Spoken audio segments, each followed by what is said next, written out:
Hello, hello! Welcome to week number 4, which is a bit bizarre to me, but welcome to the week number 4. And as you've just seen from the cutoff of the clip, which it is dark now, so I have actually rolled it, and then glanced at it, saw what actually we rolled, and then went directly into continuing editing so I can upload the video in time. But we did get number 19, which is pretty high. Not 20. Couldn't get that, I guess, but we did get number 19. So, let me show you what's behind door number 19. It's not a door, but you get it. That one. You know how I said numbers 2 and 3 are books that I am super excited for, but for one reason or another find them very intimidating. So the only reason this motherfucker is not in number 2 or 3 is that because I also added an additional rule saying that it needs to be a bit of a chunkier book as well. This technically is not a chunky book, but I am so intimidated by it because I kept, since like 2000, when did this come out? 2018. It must be, it must literally be around that time that I got it. And since then, I kept putting it on the TBR, kept not getting to it. Then I had a couple of people who were really pushy for me to read this, and then I got scared even more. And then I had people love it, and the people that loved it don't necessarily align with my reading style, especially when it comes to the writing style. My main worry about this is that it's going to be too lyrical and that everyone that was expecting me to love it will be disappointed in me. I know it doesn't matter, like I know it doesn't matter what people think or, you know, nothing like that, but I don't know what it is. I have such high expectations, but I have such high fears around this book, so I think it is probably about time that we face these fears and see whether I, one, feared for nothing, love it, and it's like one of my new favorite books, and then kick myself for not reading it sooner, but at the same time maybe it's the perfect time to read it, because otherwise I maybe wouldn't have loved it as much, and it all works out perfectly, like it was written in the stars or something.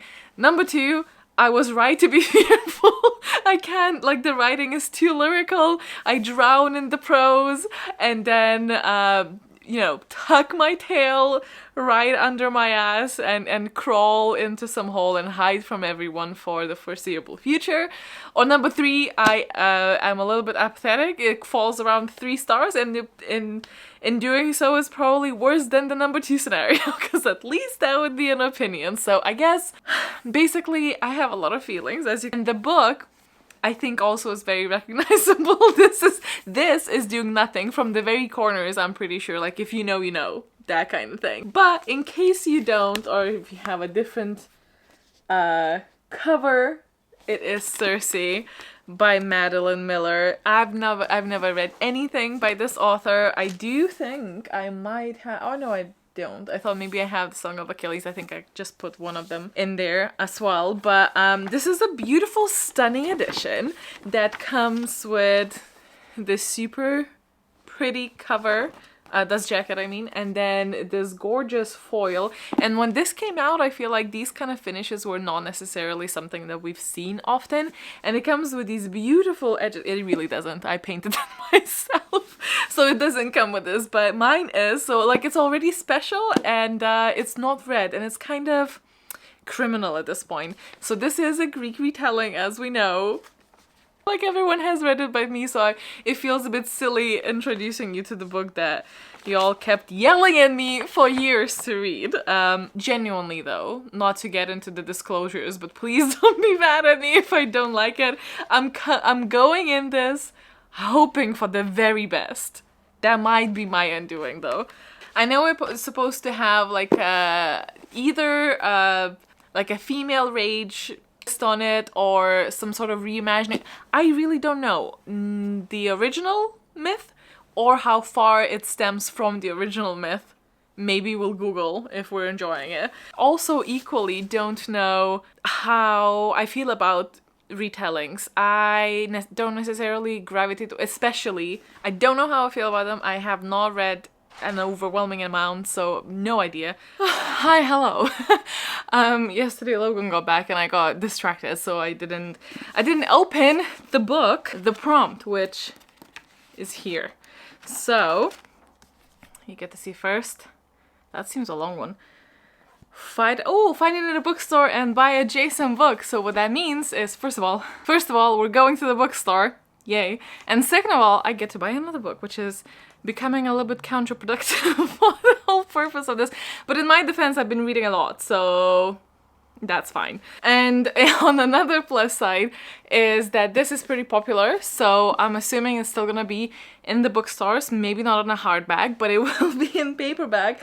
I'm assuming though, next to it there might be the Song of Achilles, which I already do own, so we're just gonna go whichever end we find the book that I don't have already and that I guess I'll just get. So I also have a little bit of an update. I'm not too far in. I'm about 50 pages in this.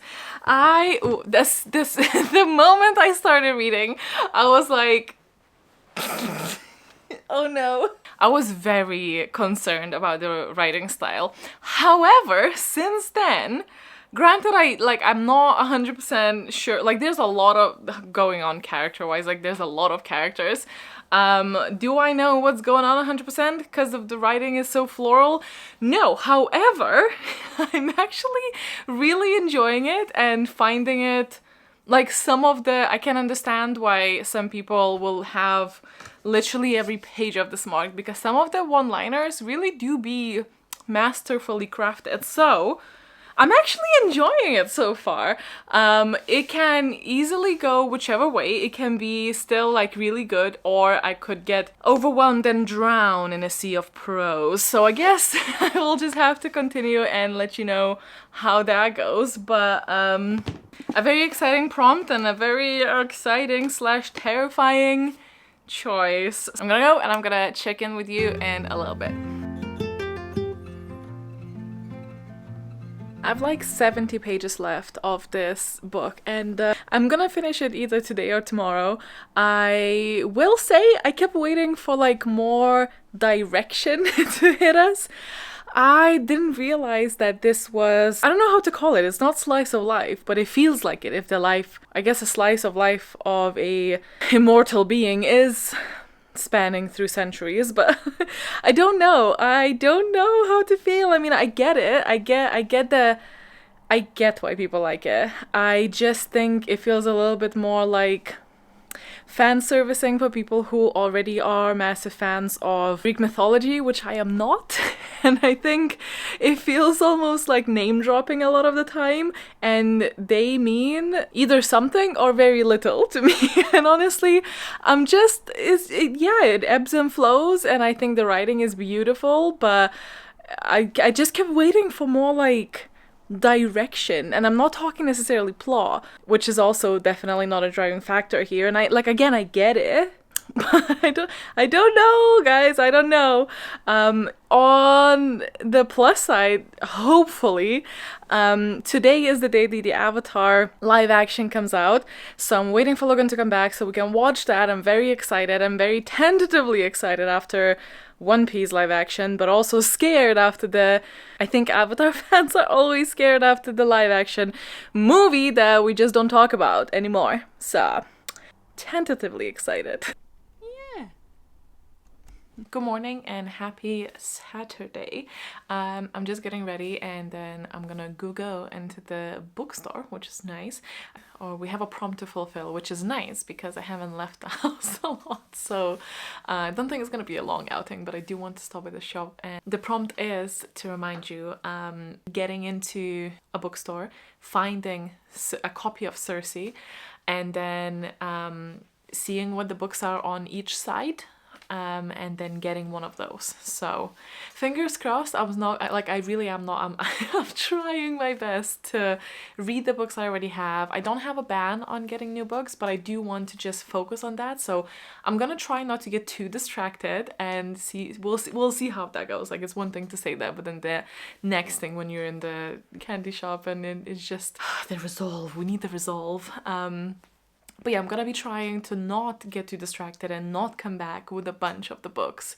But I am almost done with this book, and I will say, I don't know what I was expecting. And I do think it's very much like name dropping, and it's catered for people who are already really into mythology.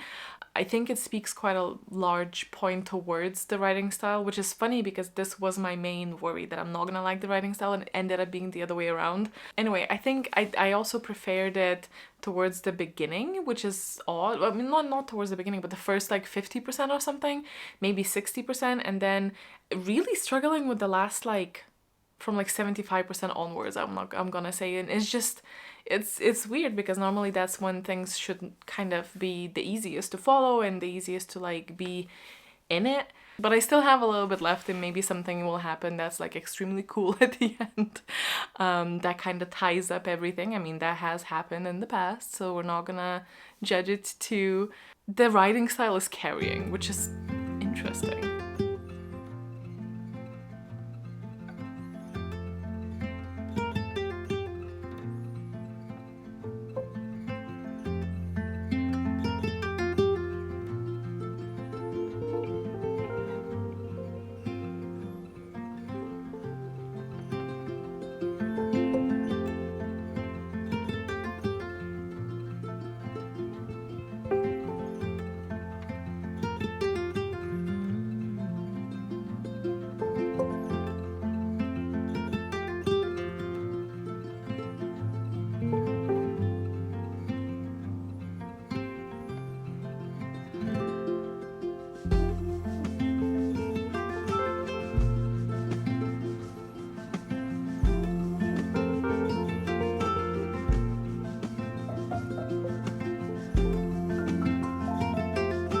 Well, I'm back, and not only am I back with some damage, but we are also back after finishing this. The more I sit with it, the more I'm happy with it, like, if that makes sense. Like, I think I like it. It's very hard because whilst I was listening, I was kind of getting frustrated by the fact that I felt like there's so much just thrown at you word-wise. I felt like behind every word there was a story that you're expected to be familiar with, and not my favorite approach. I will say, I get it, and I think it is targeted at that audience, so I cannot be mad because I'm not the target audience, and I think this is one of the reads that does have a target audience. I'm not saying that you need to be I'm not saying that you need to be aware, so please hold the comments of saying, well, I'm not familiar with the myths and I read it and I loved it. Good. I'm happy that you did, but I do think, and I will stand by this, that it definitely would help, and I do feel like it is kind of catered towards that audience, in my opinion, okay? In my opinion. From what I know, Circe primarily is from, is it the Odyssey? Where the main character, who is a man, commonly the main character of these myths and stories, stops, and Circe is like a stop in their journey, and they spend a little bit of time there. I think it's like Odysseus or something. I could be wrong, but basically that it's like a little stop. So she's not the main character, and she's a nymph, a goddess, and we now get to see her side of the things. And I believe it was trying to play against the patriarchy, although I found we have talked about it a little bit. But at the same time, the venom that pretty much every woman had towards another woman, even though it was coming from a place where it was against the system that men created, it was still like, I wish we pushed a little bit harder there. But I guess not everything is obviously always pretty. Like, I appreciate that too. Themes I think I personally enjoy the most here: regret and remorse, actually. I actually wish that we have explored that more. And I do feel like sometimes it was glossed over, but whenever we did kind of brought it back to that, I was just like, oh, so close. Like, so close to like being like, aha, this is why this happened. But I do think the writing is very masterful and really, really nice. I think the pacing of this is very unique, and sometimes maybe was just a little bit different from what I was expecting from it.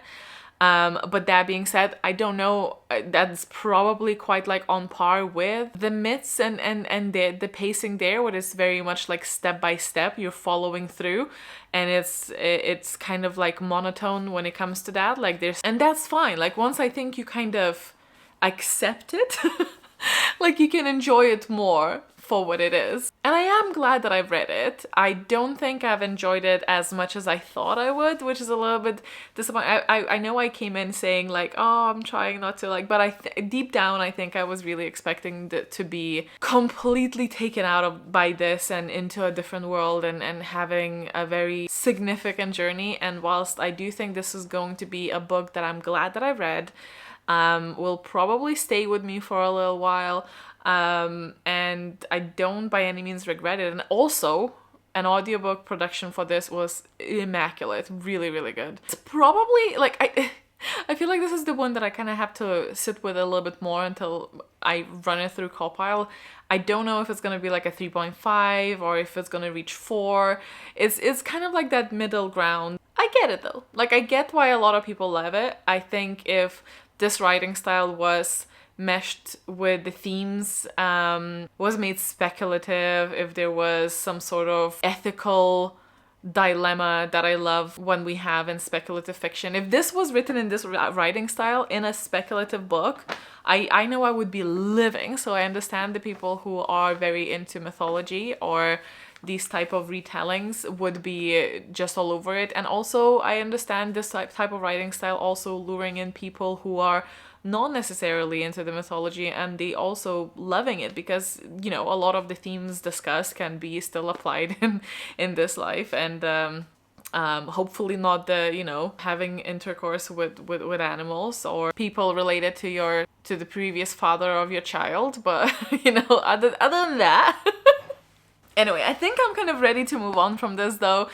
I think I have a lot to say, but at the same time, nothing at all about it, which is a bit odd. It's an odd book and it's an odd reaction, and I think that's kind of fitting. But in other news, I did go to the bookstore and I found Circe on the first floor in one of the like recommendation tables, I believe. So then on one side of that there was Dune, which I already own. There was another book that I wasn't necessarily, I don't know much about, and I was like, you know what, I feel like this Circe is gonna be on the shelves as well. So I just went over there and tried to find it. It was actually pretty tricky because it was just in a fiction section, which is massive.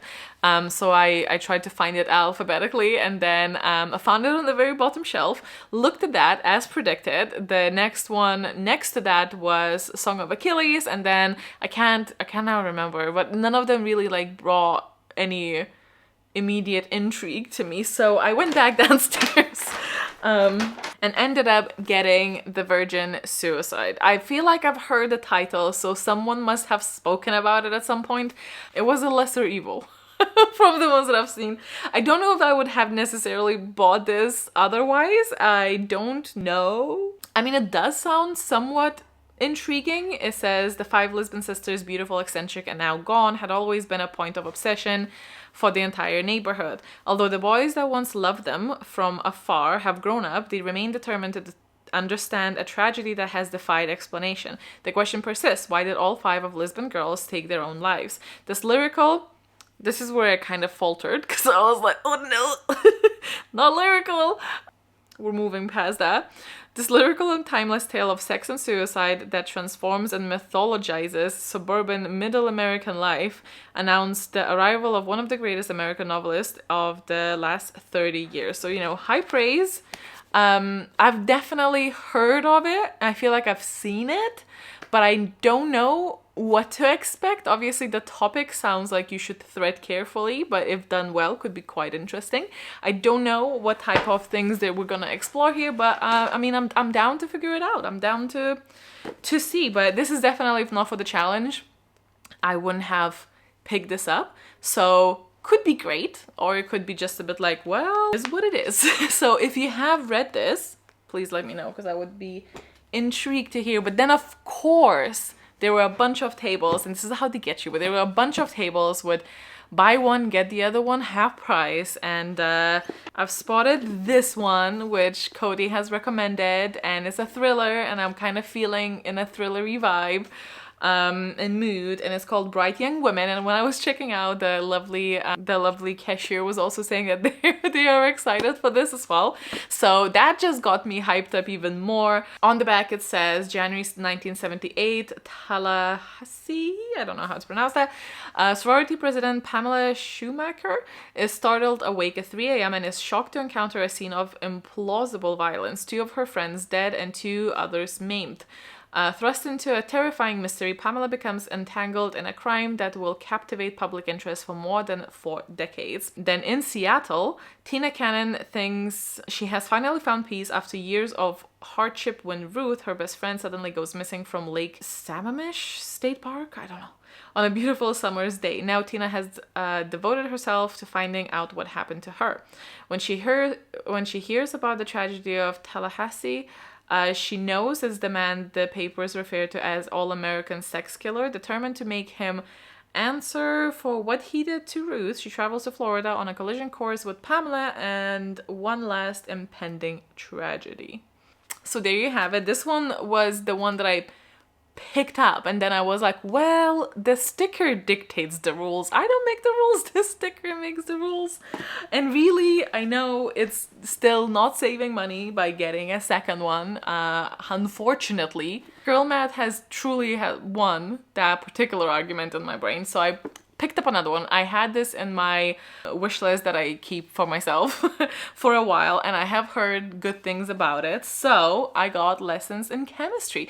The first thing that I see, 4 prominent colors on the cover, which doesn't bode well for my blanket, which I apparently live and breathe in and constantly have on my mind. So decisions will have to be made. We'll just probably pick the one that we have close to a resembling yarn. This one, prepare for the 3rd synopsis, I'm sorry. Chemist Elizabeth Zott is not your average woman. In fact, Elizabeth Zott would be the first thing to point out that there is no such thing.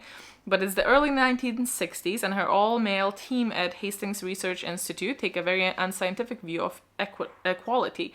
Forced to resign, she reluctantly signs on as the host of a cooking show, Supper at 6, but her revolutionary approach to cooking, fueled by scientific and rational commentary, grabs the attention of a nation, and soon a legion of overlooked housewives find themselves daring to change the status quo, one molecule at a time.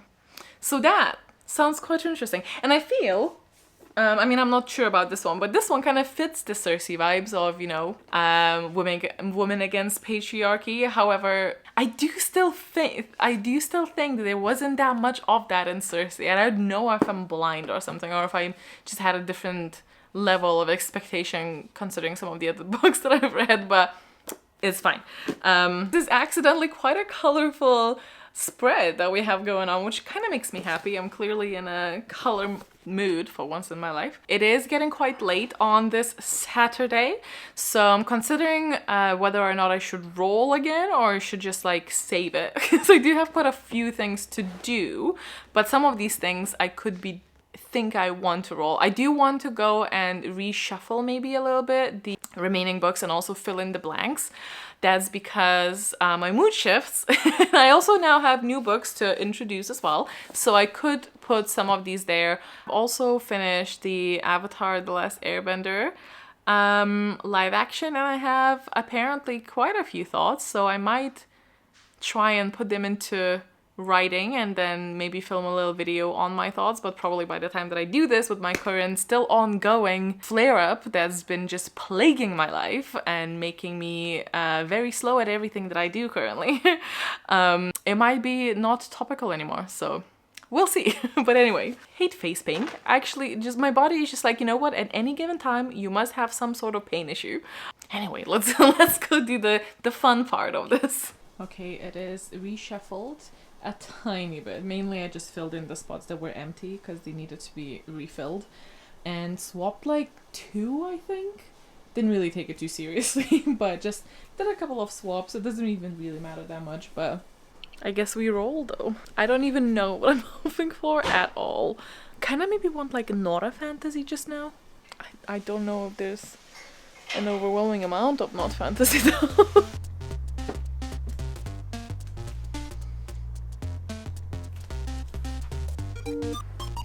Oh boy. Oof. I feel like this is the definition of be careful what you wish for. I was thinking more like, don't know how much this picks up, but if you can hear Logan cooking, I'm sorry. I was thinking more like a thriller or something, but yeah, number 7 is something that I am actually quite, I think I actually even swapped that from number 5 just now. I can't remember. I think it was maybe one of the swaps, but it wasn't because I wanted to bump this up. I wanted to lower the other one. So that fired slightly. I mean, maybe not. Maybe this is gonna be fantastic. I'm just nervous because I've not had the best of luck with this genre in general, but I do know people who really love it, and I do know it's also having like a moment online as well, but equally I know a lot of people who are hating it. So this is actually the back. So I have to turn it around because I think it was just showing a little bit too much of the cover, but this is the book. Ooh, I'm nervous. Okay, so it's Twisted Love, pretty foil underneath as well, so the edition, beautiful. Synopsis as follow. He has a heart of ice, but for her, he'd burn the world. Alex Volkov is a devil blessed with the face of an angel and cursed with a past he can't escape. Driven by a tragedy that has haunted him for most of his life, his ruthless pursuit for success and vengeance leave little room for matters of the heart. But when he's forced to look after his best friend's sister, he starts to feel something in his chest, a crack, a melt, a fire that could end his world as he knew it. Ava Chen is a free spirit trapped by nightmares of a childhood she can't escape. Remember. But despite her broken past, she'd never stopped seeing the beauty in the world, including the heart beneath the icy exterior of a man she shouldn't want. Her brother's best friend, her neighbor, her savior and her downfall. Theirs is a love that was never supposed to happen, but when it does, it unleashes secrets that could destroy them both and everything they hold dear. So I guess we already know where the who the love interests are. I mean, I kind of like that though, because it's never not obvious, so might as well just be straightforward with it. But I don't know what to expect. After the hating game, oof. I think after the hating game, I have read like one romance book, and it was a very different type of romance book, and was afraid of it ever since. So I guess we're facing some of our fears today. Oh, and the prompt, oh my god, I almost forgot. Is that upside down? Dress in cover colors. Okay, so we have the blue. I mean, obviously currently not repping, but that's fine because this is a pretty easy one. I should be able to get something blue from my wardrobe. I mean, I have jeans for sure. Top wise might be a bit harder, but we will find something, so that's not too bad. I'm kind of terrified, I'm not gonna lie. I'm kind of terrified. Oh damn it, and more blue for the blanket. It's just gonna be a very blue blanket.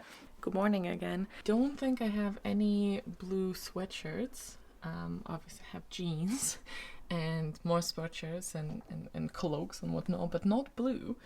And I don't have like a blue, well, that one's kind of, was really more teal. I could get away with it, but I do have a blue, like a flimsy shirt, which is kind of similar in color to the cover, so, and I mean, it is very flimsy, but the color is similar, so we can maybe go with that. I do have like a baby blue tank top. There's a tiny bit of blue on this top that I like. I do have a blue shirt with raccoons on that I got at the Comic-Con, but I need to crop it because I don't like how it looks on me the way that it currently is. And I have like another navy thing which could work for the cover quite well. And at least it has a little bit of contrast with this, so maybe that. So I have started reading a little bit. I'm only like 3 chapters in because I was working on Magical Readathon prep yesterday for a lot of it. But also just like flare up. I'm so tired of it, oh my god. But what a whiplash, what a whiplash. I feel like going from that kind of writing, from Cersei, to this type of writing in this book, it was very jarring, I'm not gonna lie. I don't know how to feel about it yet. I think I really need to like mentally swap gears. It's very casual, it's very straight romance, if you know what I mean. Some of the scenes already are like, so I'm trying not to let myself cringe. And again, when I cringe, something in me cringes. No, I'm not saying that the book is cringy, I'm saying that something in me cringes, so don't get me twisted, eh? But I think I could get into it. I just need to, I think like it's really hard going from Cersei to this. I'm not saying one writing is better or worse, but I am saying that they're very, very different. So, on a good day, I struggle to get into this type of storytelling sometimes.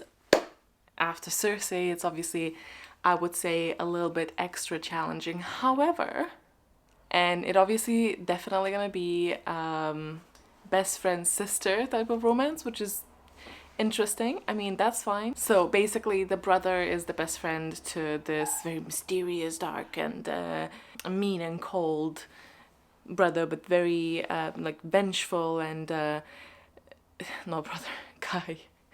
The brother of the girl main character and the best friend of the main guy character is going away for a year, and he's worried about his sister who's 22, but has like a weird ex that's kind of upset about the breakup and not really leaving her alone. So asks a big favor of the best friend to kind of like look out for her, and so he moves in to the flat nearby instead of the brother, I want to say. It's just gonna be like proximity and whatnot. I can predict some banter, so that could be good. I am like, it was very jarring at the beginning. By the time that I'm like, you know, chapter 3 or something, which is not far at all, I'm kind of like mentally swapping into what I'm reading. I think it really just slapped me. But I'll let you know. And also I can't remember if I showed you, but I made this little pillow thing, which I think is pretty cute.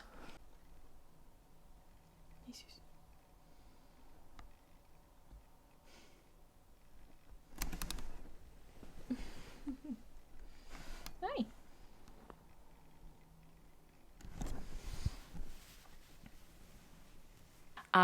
The further and further we go into February and closing March, the more and more of any time that I feel okay to do anything goes into making magical readathons. So basically, this whole weekend was primarily spent doing that, and the entirety of yesterday was spent doing that. We have some exciting stuff, I think. I mean, I hope.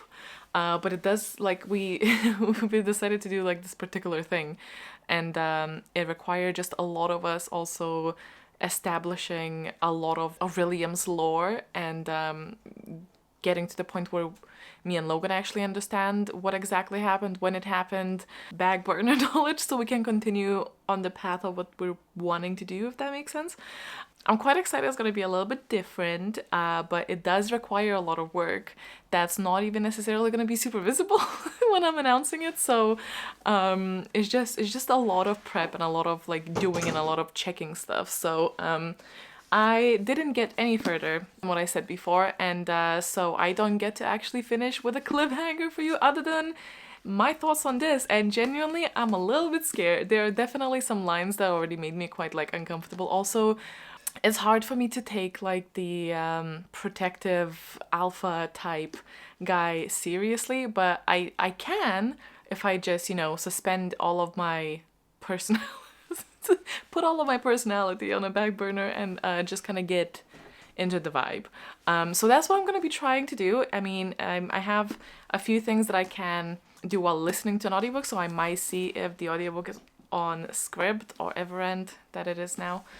And we'll see how that goes. I guess we'll see the next week. I still have 1 week left of this. I generally am a little bit scared of this.